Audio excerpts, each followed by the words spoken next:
लोग कहते हैं कि जो पूजा ज्यादा करता है वो परेशान ज्यादा रहता है, तो क्या भगवान को अच्छा लगता है उनके भक्त परेशान हो? ना, ऐसा जिसने कहा है गलत कहते हैं।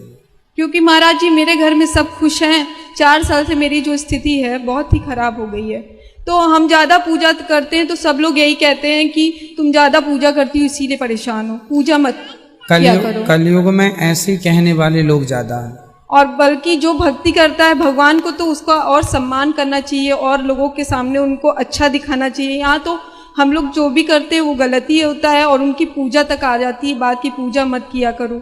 लोग ऐसा व्यवहार करने लगते कि तुम पूजा करती हो इसीलिए परेशान हो।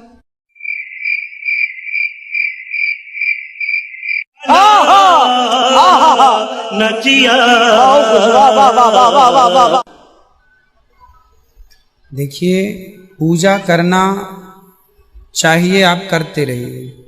रही बात दुखों की, संकटों की, तो वो तो आते रहेंगे, वो तो आपका जो कर्म दंड है किसी जन्म का मिलेगा। तो महाराज जी मेरा ये प्रश्न है कि कर्म दंड उसी जन्म में दें भगवान जिस जन्म में हमने गलती किया हो। समय नहीं होता ना भाई। किसान आज खेत में बीज बोएगा तो आज ही कैसे हो जाएगी, आप बताइए।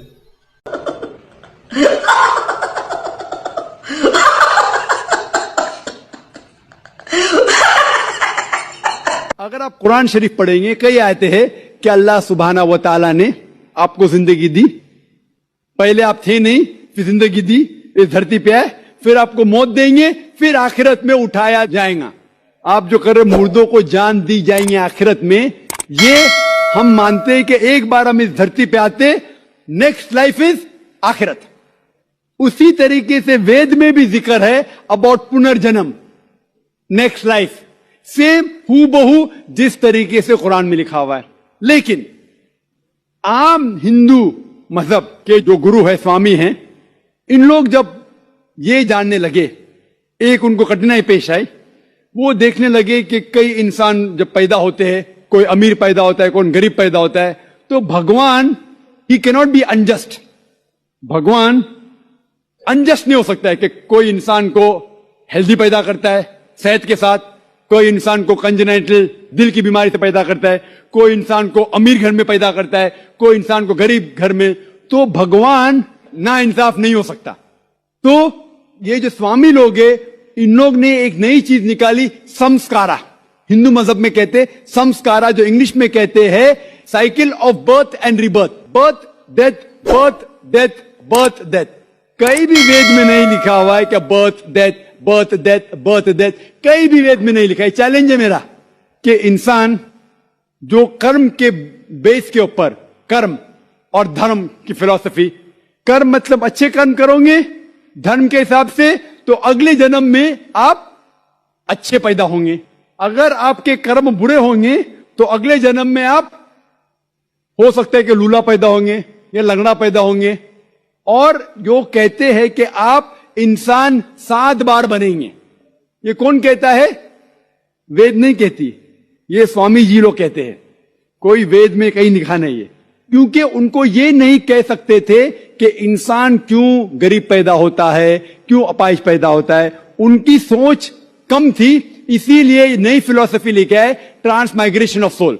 तो हम ज्यादा पूजा करते हैं तो सब लोग यही कहते हैं कि तुम ज्यादा पूजा करती हो इसीलिए परेशान हो, पूजा मत किया करो। कलयुग में ऐसे कहने वाले लोग ज्यादा हैं। और बल्कि जो भक्ति करता है भगवान को तो उसका और सम्मान करना चाहिए और लोगों के सामने उनको अच्छा दिखाना चाहिए। यहाँ तो हम लोग जो भी करते हैं वो गलती होता है और उनकी पूजा तक आ जाती है, बाकी पूजा मत किया करो।